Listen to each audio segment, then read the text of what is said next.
عن ابی کاہل قال سمعت قال رسول اللہ صلی اللہ علیہ وآلہ وسلم قال یا ابا کاہل من صلی علی ثلاث مرات فی یوم وثلاث مرات فی لیلۃ حبا لی وشوقا الی کان علی اللہ حقا ان یغفر له ذنوبہ تلک اللیلۃ وذالک الیوم۔ پوری حدیث پاک میں نے پڑھ دی ہے، اب اس کو میں ترجمے میں آپ سے عرض کرتا ہوں۔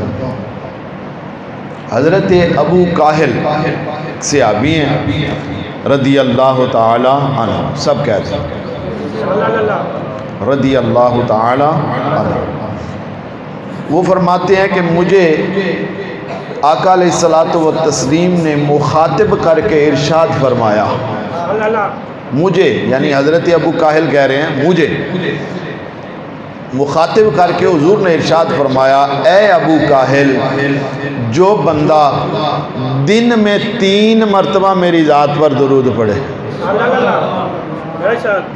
صرف 3 مرتبہ، ثلاث مرہ 3 مرتبہ، صرف 3 مرتبہ جو دن میں درود پڑھے، 3 مرتبہ رات کو درود پڑھے، لیکن حبا لی و شوقا الی، میری محبت بھی دل میں رکھتا ہو، میری تصویر بھی دل میں رکھتا ہو، میرا شوق بھی دل میں رکھتا ہو، میرا ذوق بھی رکھتا ہو، میری محبت بھی دل میں رکھتا ہو، رکھ کر 3 مرتبہ دن کو پڑھ دے، 3 مرتبہ شام کو میری ذات پر درود پڑھ دے۔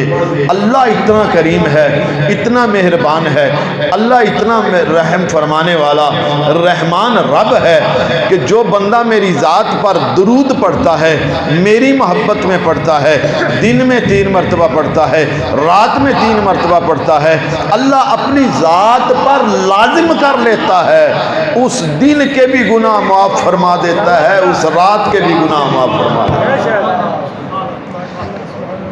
اس دن کے بھی اور اس رات کے بھی اللہ اپنے آپ پر لازم فرما۔ اللہ اپنے آپ پر لازم کیوں فرمائے؟ ماشاءاللہ سبحان اللہ، اپنے آپ پر لازم کیوں فرمائے؟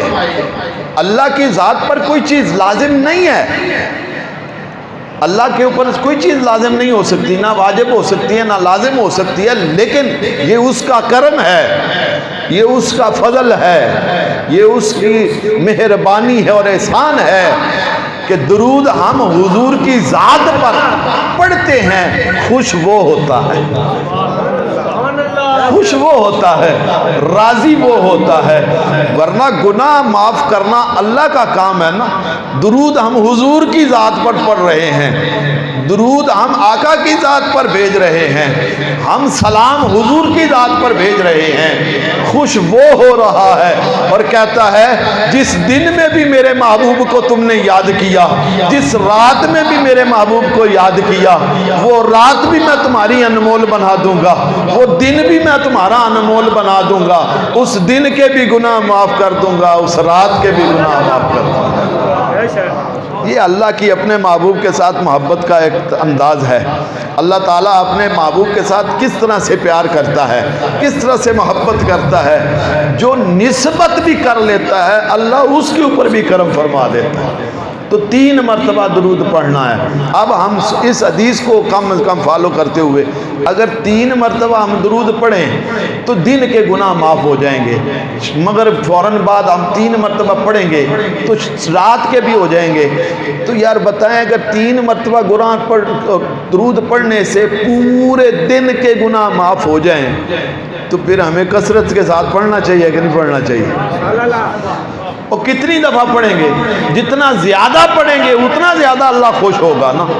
جتنا زیادہ کثرت کے ساتھ ہم درود پاک پڑھتے چلے جائیں گے اللہ کی ذات اتنی ہمارے اوپر راضی ہوتی چلی جائے گی، اور جتنی راضی ہوتی چلی جائے گی اتنے ہمارے گناہ معاف ہوتے چلے جائیں گے۔ تو اب ہم نے اس حدیث کے مطابق ابھی 3 مرتبہ بلند آواز سے درود پڑھنا ہے۔ الصلاۃ والسلام علیک یا سیدی یا رسول اللہ وعلی آلک واصحابک یا حبیب اللہ، الصلاۃ والسلام علیک یا شفیع المذنبین وعلی آلک واصحابک یا رحمتک للعالمین، الصلاۃ والسلام علیک یا نور اللہ وعلی آلک واصحابک یا نورا من نور اللہ۔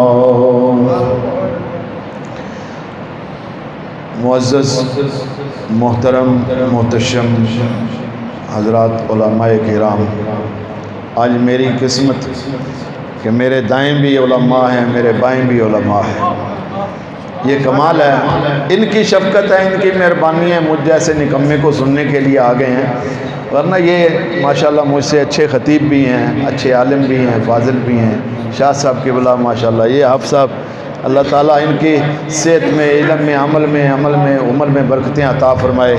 وہ بھائی جان ماشاءاللہ ان کا تعارف تو مجھے نہیں ہے، لیکن اتنا پتہ ہے کہ وہ جس نہج پہ جا رہے ہیں اللہ تعالیٰ ان کو مزید ترقیاں عطا فرمائے، علم کی وسعتیں عطا فرمائے اور اوج کمال وسعت علم ان کو نصیب فرمائے۔ یہ اللہ تعالیٰ ان کے اوپر راضی ہو، کرم فرمائے، کیونکہ صاحب علم جو ہوتا ہے وہ جہاں کہیں بھی ہوتا ہے اللہ کی وہاں رحمت نازل ہوتی ہے، یہ اللہ کا فضل اور کرم ہے۔ تو ماشاءاللہ میری خوش قسمتی تمام علماء تشریف فرما ہے، اللہ تعالیٰ ان کے علم میں، عمل میں، عمر میں، حلم میں، کاروبار حیات میں، معاملات زندگی میں اللہ تعالیٰ اپنی خاص رحمتوں اور برکتوں کا نزول فرمائے۔ الحمدللہ اللہ کے فضل و کرم سے ہم تحریک حی علی الفلاح کے تحت یہ اصلاحی تربیتی پروگرام میں حاضر خدمت ہیں۔ آپ تمام کا آنا، میرا آنا، تمام علماء کا تشریف لانا، سب کا اللہ رب العالمین اپنی بارگاہ میں قبول و منظور فرمائے۔ آج اس میں یہ بھی بڑھ کر بات ہے کہ آپ جب پروگرام سے فارغ ہوں گے تو آپ کی خاطر مدارت بھی ہوگی، یہ بھی اللہ کی کرم نوازی ہے۔ ڈاکٹر صاحب نے محنت کی ہے، ان کے ساتھ جتنے رفقا مل کر جنہوں نے یہ پروگرام سجایا، افطاری کے اعتبار سے لنگر میں حصہ ڈالا، اللہ تعالیٰ ان سب کے عمل میں برکتیں عطا فرمائے۔ وہ بچے ماشاءاللہ ابھی بھی باہر بیٹھے کام کر رہے ہیں، اس میں بھی وہ حاضر ہیں، ادھر بھی وہ حاضر ہیں، ان کو ادھر کا بھی ثواب مل رہا ہے، ادھر کا بھی مل رہا ہے، یہ اجر مل رہا ہے نا ان کو، یہ اللہ کا ان کے اوپر کرم ہے۔ تو ماشاءاللہ الحمدللہ ہم اس پروگرام میں حاضر ہیں، اصلاح کے لیے حاضر ہوئے ہیں۔ میں نے پچھلے پروگرام میں عرض کیا تھا ہم صرف ایک دوسرے کی تربیت کے لیے حاضر ہوں گے۔ آج بہرحال مجھے ایک موضوع دیا گیا ہے اور اس موضوع کے مطابق میں نے بولنا ہے، اللہ کرے کہ میں اس موضوع تک پہنچ پاؤں اور اس موضوع کے مطابق گفتگو کر پاؤں اور آپ اور میں سنا کر ان باتوں پر عمل پیرا بھی ہو سکے۔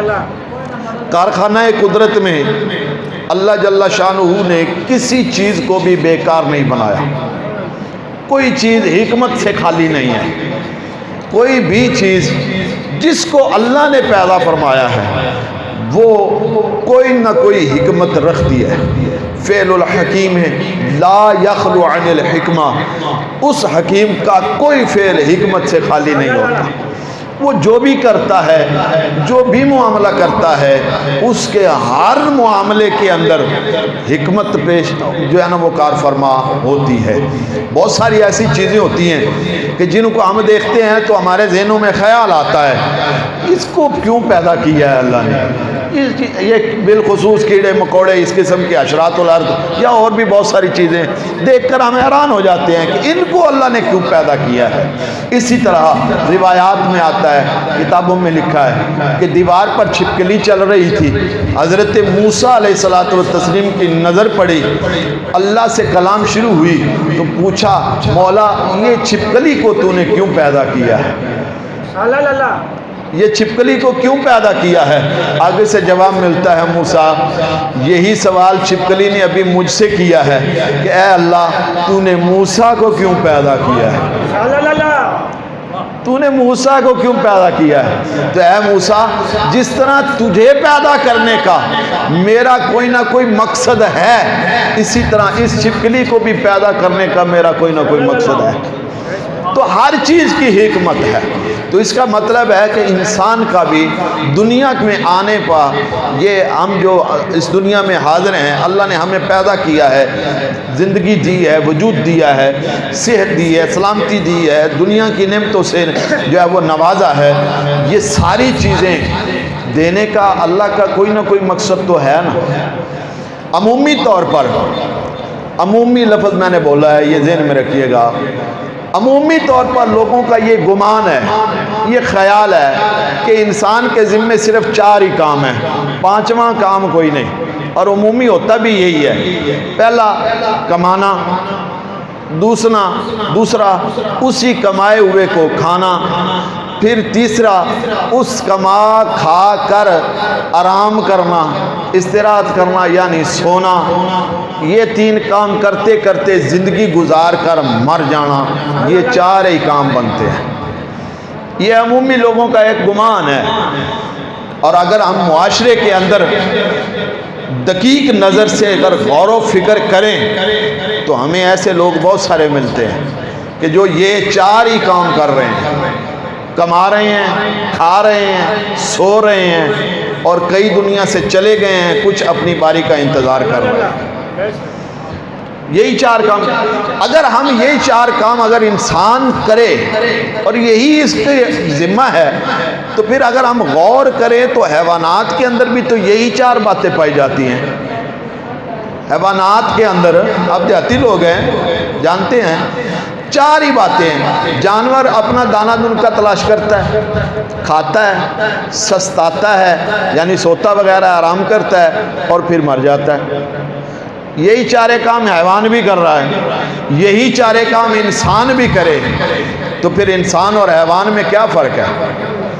حالانکہ انسان کو اللہ نے ذی ارادہ بنایا ہے، ذی عقل بنایا ہے، ذی شعور بنایا ہے، صاحب عقل صاحب سمجھ بنایا ہے۔ انسان کے سر پر اللہ نے اشرف المخلوق کا تاج سجایا ہے، اور کہا ہے کہ انسان کو میں نے ہر چیز سے افضل بنا دیا ہے، ہر چیز سے اعلیٰ بنا دیا ہے، ہر چیز سے بہتر بنا دیا ہے۔ ساری مخلوق ایک جانب، ایک انسان کی تخلیق میں نے ایک جانب رکھ دی ہے، پوری کائنات کو میں نے عالم اکبر بنا دیا، اور ساری کائنات کی مثالیں اور نظیریں میں نے وجود انسان میں جمع کر کے انسان کو میں نے عالم اصغر بنا دیا، عالم اصغر بنا دیا۔ ساری مثالیں وجود انسان میں رکھ دی ہیں۔ عالم اکبر پوری کائنات ہے، عالم اصغر انسان کا پورا وجود ہے۔ پوری کائنات کا مشاہدہ کرنا ہو تو اس کی کوئی نہ کوئی نظیر، کوئی نہ کوئی مثال آپ کو وجود انسانی میں مل جائے گی۔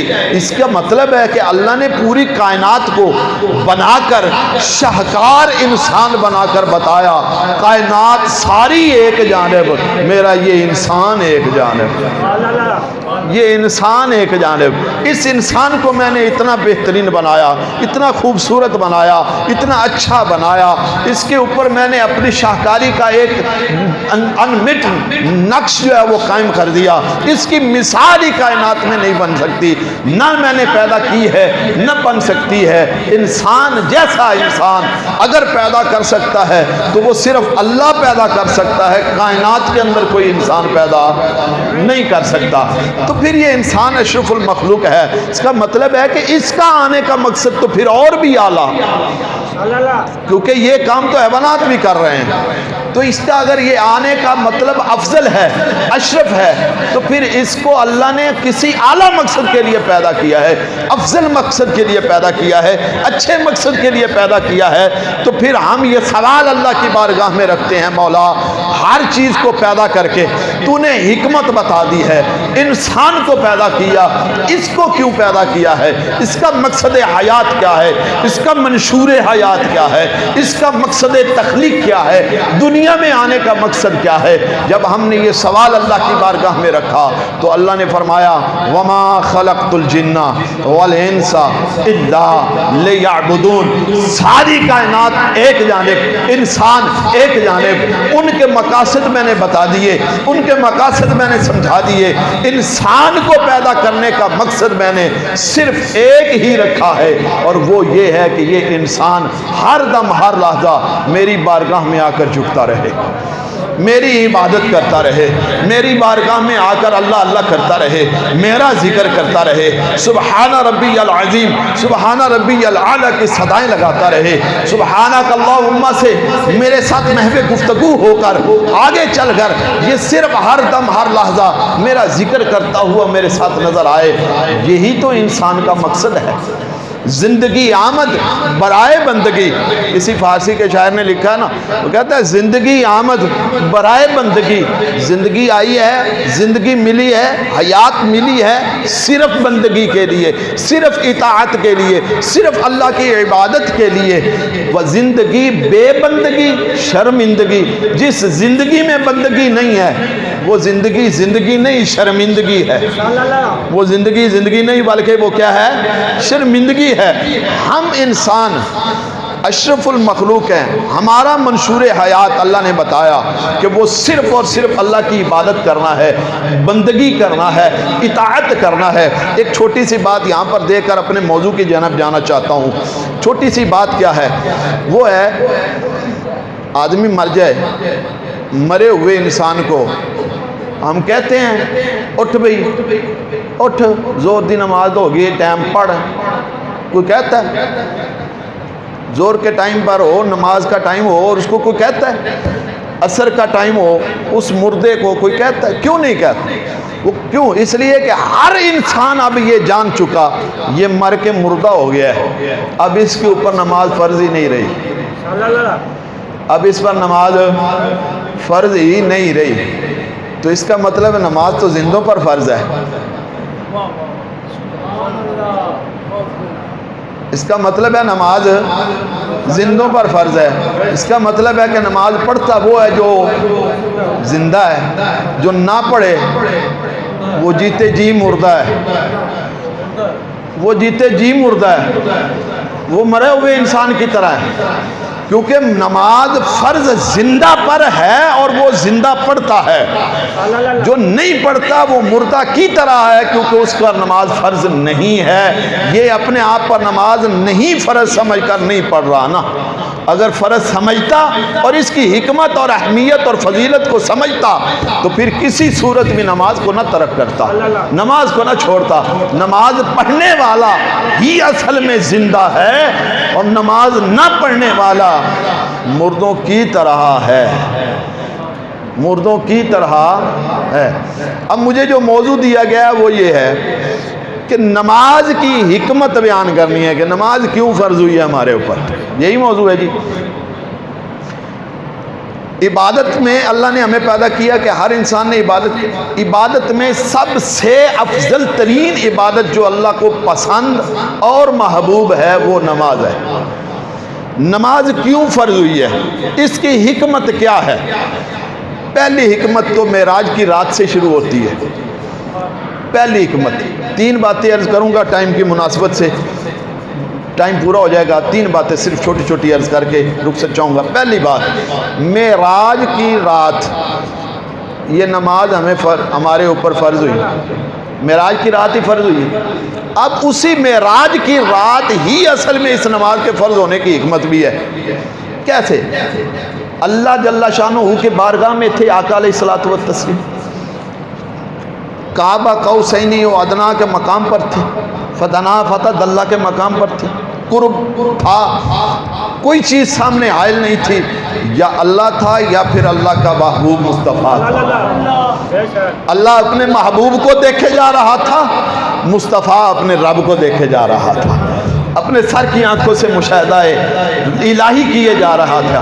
یہ مصطفیٰ کریم علیہ الصلوۃ والتسلیم اپنے رب سے ظاہری ملاقات کر رہے ہیں، اور اسی ملاقات میں جب ایک دوسرے سے راز و نیاز کی باتیں ہوتی ہیں، جب اللہ کی محبت اوج کمال پر پہنچتی ہے تو اللہ فرماتا ہے محبوب مانگ، جو مانگنا ہے مانگتا چلا جا، جو مانگنا ہے مانگ۔ حدیث پاک میں آتا ہے 700 مرتبہ سوال ہوتا ہے، اس میں ہر مرتبہ حضور کا جواب یہی ہوتا ہے میری امت کی بخشش عطا فرما، میری امت کی بخشش فرما دے مولا، میری امت کی بخشش فرما دے۔ 700 مرتبہ کم و بیش یہ روایت کے اندر آتا ہے، سوال کیا جاتا ہے اللہ کی طرف سے، اور ہر دفعہ یہی سوال یہی جواب ملتا ہے مولا میری امت کی بخشش فرما دے۔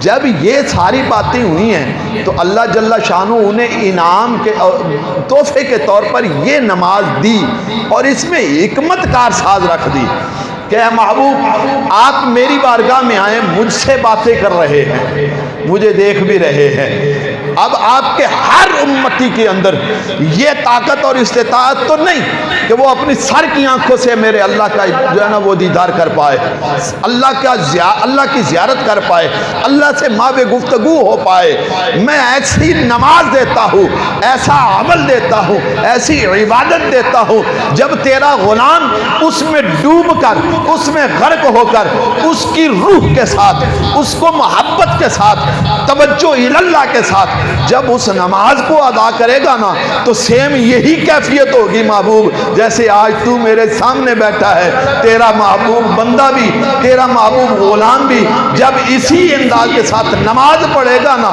تو یہی محسوس کرے گا میرا رب میرے پاس ہے، میں اللہ سے باتیں کر رہا ہوں، میرا اللہ میرے ساتھ ہے، میں اپنے اللہ سے باتیں کر رہا ہوں۔ اور آپ نماز کے الفاظ کے اوپر اگر غور کریں تو یہ بات ہم ترجمہ نہیں پڑھتے نا، اصل میں ہمیں یہ بھی بڑی پرابلم ہوتی ہے، لیکن اس میں ہمارا بھی ہمارے جیسے مولویوں کا بھی قصور ہے نا، اصل میں پرابلم یہ ہے ہم دیتے ہی کچھ نہیں، آج کل عوام کو کچھ دے ہی نہیں پا رہے، یہ ہمارا بھی قصور ہے آج کل، یہ غلطی ہے ہماری، ہم دینے کی کوشش نہیں کرتے، عوام پہلے ہی بے نیاز ہو چکی ہے، وہ لینے کی کوشش نہیں کرتی۔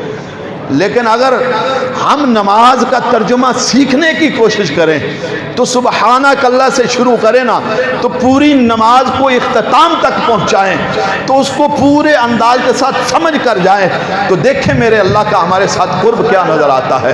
اب دیکھیں اللہ، ہم کہتے ہیں سبحانک اللہ، ہم وضو کر کے ہاتھ کانوں سے لگا کر جب نماز کو شروع کرتے ہیں اللہ کے ساتھ قرب ہوتا ہے، وہ حکمت ہے نا نماز کی، نماز کو فرض کرنے کی حکمت بیان کر رہا ہوں کہ اللہ کے ساتھ قرب حاصل کرنے کا یہ ایک ذریعہ ہے، اللہ سے باتیں کرنے کا یہ ایک ذریعہ ہے۔ وہ حضرت علی رضی اللہ تعالیٰ عنہ سے کسی نے پوچھا تھا یا حضرت اگر آپ اللہ سے باتیں کرنا چاہیں تو کیا کرتے ہیں؟ تو آپ فرماتے ہیں میں نماز شروع کر دیتا ہوں، میں نماز شروع کر دیتا ہوں، نماز پڑھتا ہوں تو اللہ سے باتیں کرتا ہوں۔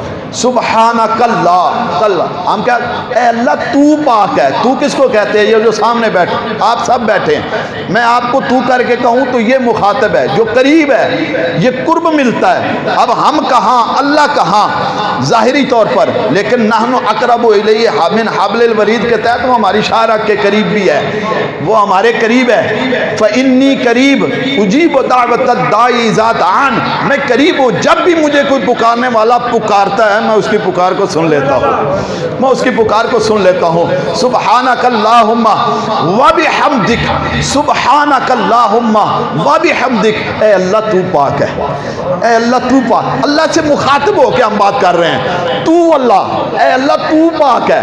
نماز شروع کی ہے، اتنا قرب، یہ دوری ختم ہو گئی، یہ آسمانوں والے جو ایک آسمان دوسرا تیسرا چوتھا چھٹا سات سارے آسمانوں کی دوریاں ختم کر کے ہم بھی وہاں پہنچ کر اللہ سے بات کر رہے ہیں، مولا تو پاک ہے، مولا تو پاک ہے۔ وبحمدک، مولا ساری تعریفیں تیرے لیے ہیں۔ وتبارک اسمک، مولا تیرا نام بابرکت ہے۔ وتعالی جدک، مولا تیری شان بڑی بلند ہے۔ ولا الہ غیرک، مولا میں تجھے کہہ رہا ہوں تیرے سوا میرا کوئی معبود نہیں۔ میرا کوئی معبود نہیں ہے، میرا کوئی خدا نہیں ہے، میرا کوئی الہ نہیں ہے، میں کسی کی عبادت نہیں کرتا، میں کسی کی پوجا نہیں کرتا، مولا صرف تیری عبادت کرتا ہوں، مولا صرف تجھے اپنا الہ مانتا ہوں۔ جب یہ باتیں ختم ہوتی ہیں تو پھر اللہ فرماتا ہے اب میرے ساتھ اس طرح سے بات کرنا، میرے ساتھ ذرا تیرا اور قرب ہو جائے۔ تو پھر ہم کہتے ہیں اعوذ باللہ من الشیطان الرجیم، اے شیطان کے وسوسوں دور ہو جاؤ، شیطان کے وسوسوں دور ہو جاؤ، ختم ہو جاؤ۔ بسم اللہ الرحمن الرحیم، اے اللہ اب میں تیرے نام سے شروع کرنے جا رہا ہوں۔ الحمدللہ رب العالمین الرحمن الرحیم مالک یوم الدین، یہاں تک غیب کی باتیں کرتا رہا۔ ایاک نعبد و ایاک نستعین، مولا ہم تیری عبادت کرتے ہیں، تجھ سے ہی مدد مانگتے ہیں، تیری عبادت کرتے ہیں، تجھ سے مدد مانگتے ہیں۔ اب یہ دیکھیں نا، یہ قرب اور چلتا چلتا جب ہم رکوع میں پہنچے تو ہم نے کیا کہا؟ سبحان ربی، میرا رب، سبحان ربی میرا رب، سبحان ربی تو میرا رب ہے، اب تو سے میں ہو گیا۔ قرب انسان جب رکوع میں جاتا ہے تو اور زیادہ قریب ہوتا ہے۔ سبحان ربی، مولا تو میرا رب، اب تو بھی ختم، میں میرا۔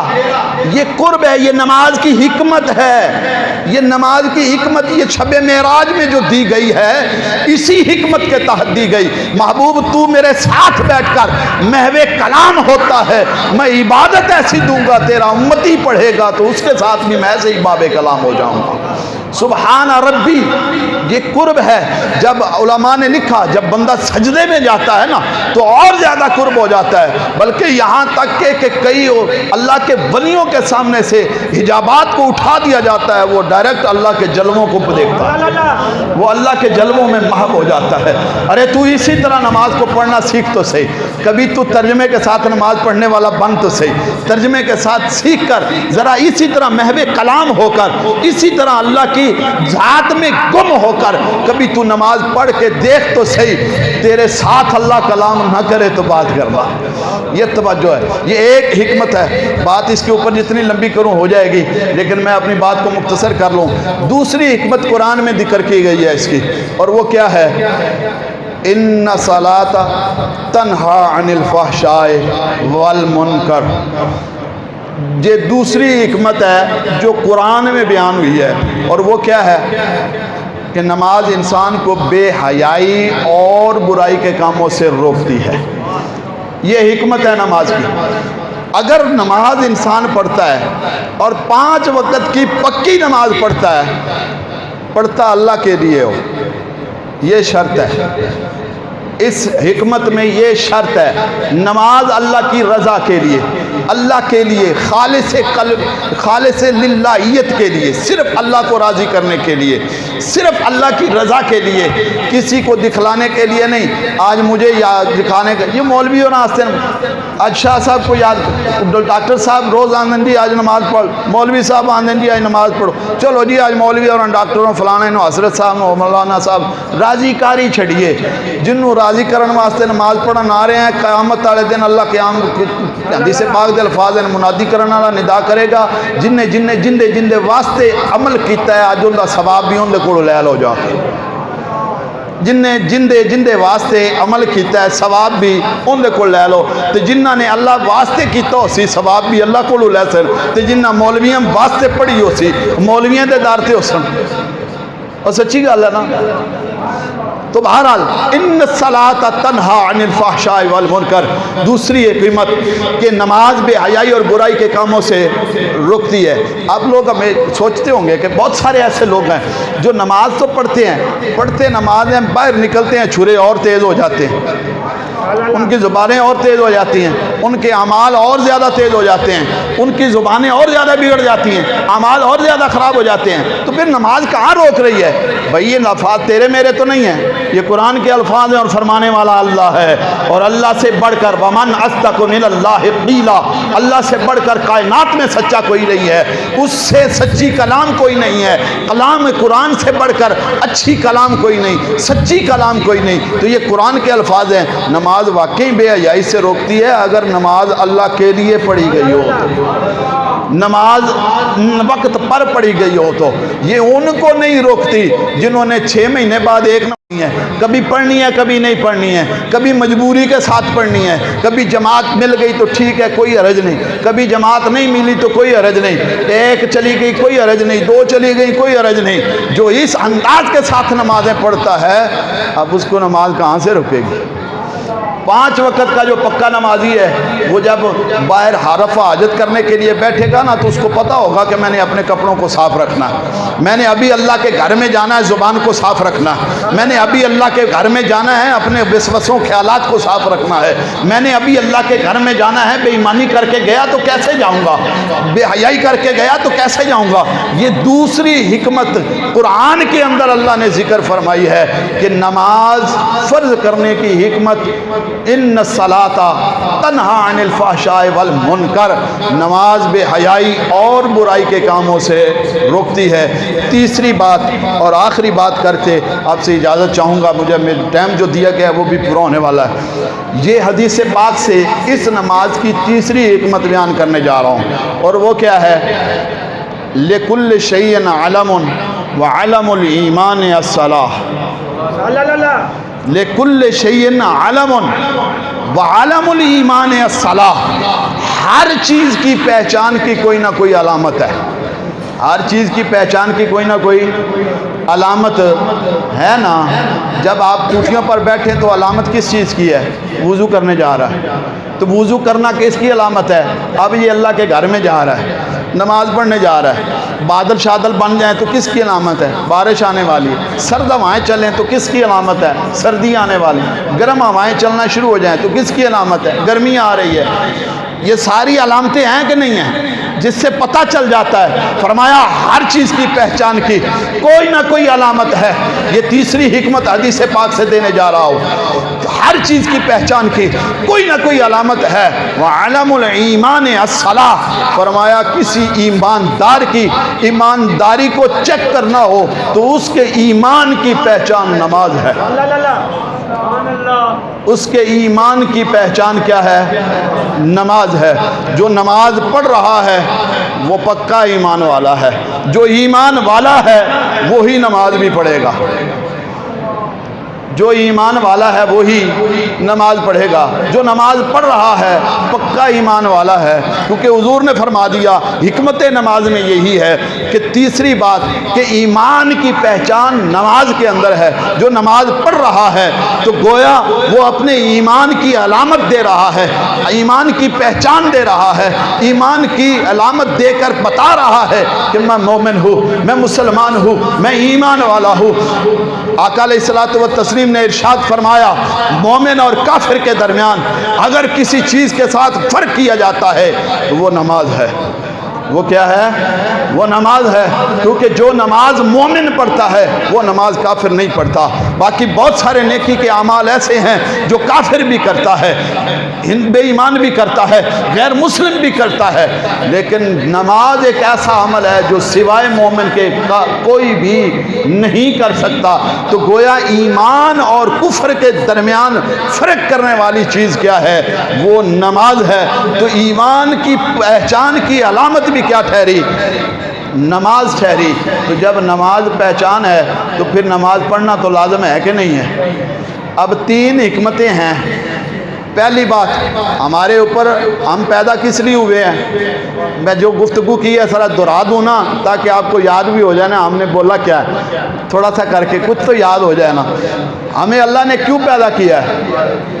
بولے بولے بولے شاہ، اپنی عبادت کے لیے۔ ہمارا مقصد حیات کیا ہے؟ اللہ کی عبادت کرنا۔ منشور حیات کیا ہے؟ اللہ کی بارگاہ میں جھکنا، اور جھکنے میں سب سے بلند ترین اور افضل ترین عبادت کس کا نام ہے؟ نماز۔ اور نماز کو فرض کرنے کی پہلی حکمت کیا ہے کہ جب نماز انسان پڑھتا ہے اللہ کے ساتھ اس کو قرب ہو جاتا ہے، وہ اللہ کے قریب ہو جاتا ہے، اللہ کی بارگاہ میں اس کو مقام محبوبیت ملتا ہے، اللہ کی بارگاہ میں اس کو مقام خاص مل جاتا ہے، وہ اللہ کے ساتھ محو کلام ہو جاتا ہے، محو گفتگو ہو جاتا ہے۔ دوسری حکمت، جو نماز اللہ کی رضا کے لیے پڑھتا ہے وہ انسان بے حیائی اور برائی کے کاموں سے محفوظ ہو جاتا ہے، بے حیائی اور برائی کے کاموں سے بچ جاتا ہے، اللہ تعالیٰ اس کو گناہوں سے محفوظ فرما دیتا ہے۔ اور تیسری حکمت یہ ہے کہ ایمان کی پہچان نماز ہے، جو نہیں پڑھتا اس کے ایمان میں شک ہے، یعنی کامل ایمان والا نہیں کہا جا سکتا۔ کافر تو ہم نہیں کہہ سکتے، ہمیں یہ اتھارٹی نہیں ہے کہ ہم کسی کو کہہ دیں کہ یہ نماز نہیں پڑھتا جو یہ کافر ہے، یہ ہم نہیں کہہ سکتے، لیکن حدیث پاک میں آیا ہے، ہم نہیں کہہ سکتے۔